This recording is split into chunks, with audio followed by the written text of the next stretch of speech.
Mula sa Quezon City, ang isang ating panauhin na Iglesia ni Cristo. At magandang gabi po sa inyo. Salamat po sa inyong participation. Ano po ang inyong katanungan? Una po sa lahat, magandang gabi po, Brother Daniel, Brother Eli. Una po gusto ko po sanang humingi ng Bible, kung hindi po mamarapatin. Katanungan ko po ay ganito. Opo, kapatid. Opo. Opo. Bigay nyo lang po sa ating mga technician kung anong address para maipadala namin sa address nyo yung Bible sa pamamagitan ng koreo. Anong Bible gusto nyo? English, Tagalog? Siguro mas maganda, Tagalog at English na magkapareho sa isang Biblia. Meron pong ganun eh. Magkasama na Tagalog at English. Bigay nyo lang po ang inyong address sa ating technician. Gusto ko lang pong itanong po sa inyo kasi iglesia po ako ni Cristo. Matagal ko na pong gustong kumuha ng tungkulin.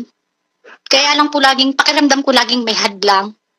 Tapos po, itong nagkaroon ng COVID, simula po February, hindi na po ako nakalabas ng bahay dahil bawal po sa akin.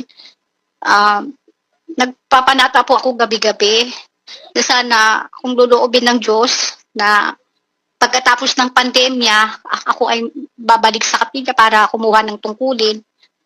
Dangan nga lang po, sa akin pong mga pagpapanata, hindi ko magawang pagpatawad sa mga taong gumawa sa akin ng kasalanan. Kahit po nananalangin ako sa gabi, tuwing matutulog na lang po ako, nandun po yung puot sa puso ko na hindi ko magawang magpatawad. Isang araw po, in-invite po ako ng hipag ko, nakaanib po ninyo, na kung hindi ko mamasamain, ay makinig po ako sa mass indoctrination nyo noong August, na hindi po 16 na po noon, nung time na yon, na hindi ko po tinanggihan dahil since 1992 po ay nakikinig na po ako sa inyo. Bata pa po kasi kayo nung time na yon, pero magaling po talaga kayo pagdating sa Bible. Gusto ko lang pong malaman, brother, ito po bang pinagpapanata kong ito, ito pong iglesia ng Diyos po ba ang naging daan? Kasi hinihiling ko po na bigyan niya ako ng sign kung saan ako nararapat na maglingkod sa totoong Diyos. Kasi napakinggan ko po yung buong doktrina nung August. Dangan nga lang po hindi ako nakapag-bautis kung gawa ng po yung aking nagkaroon po ako ng buwan ng menstruation, umabot po ng 1 buwan, kaya hindi po ako nakapag-pabautismo. Gusto ko lang po sanang dinala na po ba ako dito ng Diyos para dito na buong buhay ko, susulitin ko para maglingkod po sa Kanya. Yun lang po. Alam mo kapatid na Janet, may babasahin akong talata, doon sa Roma 8:28. Pakinggan mo mabuti ha. At nalalaman natin na ang lahat ng mga bagay ay nagkakalakip na gumagawa sa ikabubuti ng mga nagsisiibig sa Diyos, sa makatwid bagay niyaong mga tinawag alinsunod sa Kaniyang nasa. Sabi ng Diyos, salita ng Diyos ito, sinulat ni Pablo, nalalaman natin lahat ng bagay nagkakalakip na gumagawa sa ikabubuti ng nagsisiibig sa Diyos, sa makatwid bagay niyaong mga tinatawag ng Diyos alinsunod sa Kanyang nasa. Tinatawag ka ng Diyos, kaya nangyari sa iyo yan. Lahat kasi ng bagay, magkakasamang gumagawa. Naawa ang Diyos sa iyo. Nasa kulungan ka kasing mali. Nasa iglesia kang mali, kapatid. Isipin mo, ang iglesia mo, iglesia ni Cristo, tapos yung Cristo mo, tao. Tinuro ba sa iyo na si Cristo, wala pang sanlibutan, ipinanganak na ng Diyos? Naituro ba sa iyo yun? Hindi po. Marami pong mga bagay. Narinig mo na yun? Hindi pa po. Narinig mo na sa akin yun? Sa akin, narinig mo yun. Para sabihin mo, si Kristo tao lang, tinuruan ka ng kapiraso, hindi buo. Bago nilalang ang lahat ng bagay ng Ama, nanganak muna siya, siya mismo ang nanganak. Ang anak niya, ang tinatawag niyang anak. At yung anak na yon, ang ipinangakong lilitaw sa Israel na Mesiyas. Siya ang anak ng Diyos. Batiin natin ang 2:7 ng awit. Aking sasaysayin ang tungkol sa pasya. Sinabi ng Panginoon sa akin, Ikaw ay aking anak. Sa araw na ito ay ipinanganak kita. Yung araw na pinanganak siya, kailan nangyari yun? 17:5 ng Juan. At ngayon, Ama, luwalhatiin mo ako sa iyo rin ng kaluwalhatiang aking tinamo sa iyo bago ang sanglibutan ay naging gayon. Bago palalangin ng sanlibutan, ipinanganak na siya ng ama eh. Niluwalhati na siya ng ama. Tinawag na siyang anak bago palalangin ng sanlibutan. Kaya, kapatid, kung itinuro lang ito ni Manalo, hindi ka maniniwalang si Kristo tao. Kasi wala pang mundo, ipinanganak na siya ng Diyos eh. Kaya nung ipapanganak siya sa laman, no, sa lahing Israel, ang hula ni Propeta Mikas 5:2, kapatid na Daniel. Ngunit ikaw, Bethlehem Ephrata, na maliit upang lumagay sa libu-libu ng Huda, mula sa iyo ay lalabas sa akin ang isa na magpupuno sa Israel, na ang pinagbuhatan niya ay mula ng una, mula ng walang hanggan. Ayon, sabi sa Biblia, yung lilitaw sa Bethlehem, si Kristo yon, ang pinagbuhatan niya mula ng walang hanggan. Ibig sabihin, wala pang lumpa sa eternity, umiiral na siya. Kasi ipinanganak na nga siya ng Ama bago pa nilalang ang sanlibutan. Hindi tinuro ni Manalo yan eh. Pero nasa Biblia yan.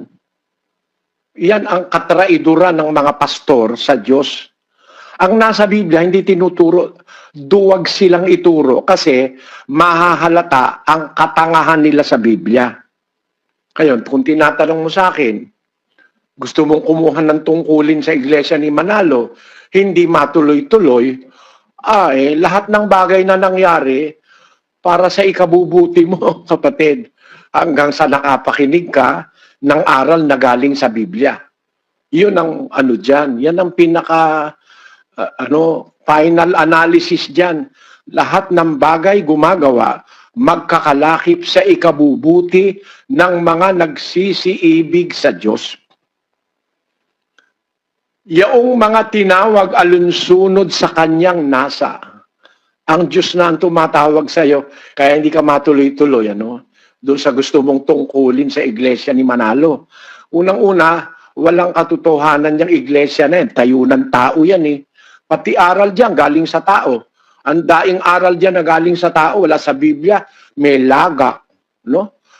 Merong abuloy sa Webes, may abuloy ng Linggo, may para sa kapilya, may para sa pasalamat na taunan. Yan bang lahat ng hinihinging pera sa inyo? Nasa Biblia ba yan? May tinitipon construction, may pambili ng lupa, may pagpapakumpuni ng kapilya. Basahin na nga natin, Daniel. Mahirap magdadaldal ng walang batayan eh. Ito po ang kanilang Ministerial Ethics and Church Procedures, page 250.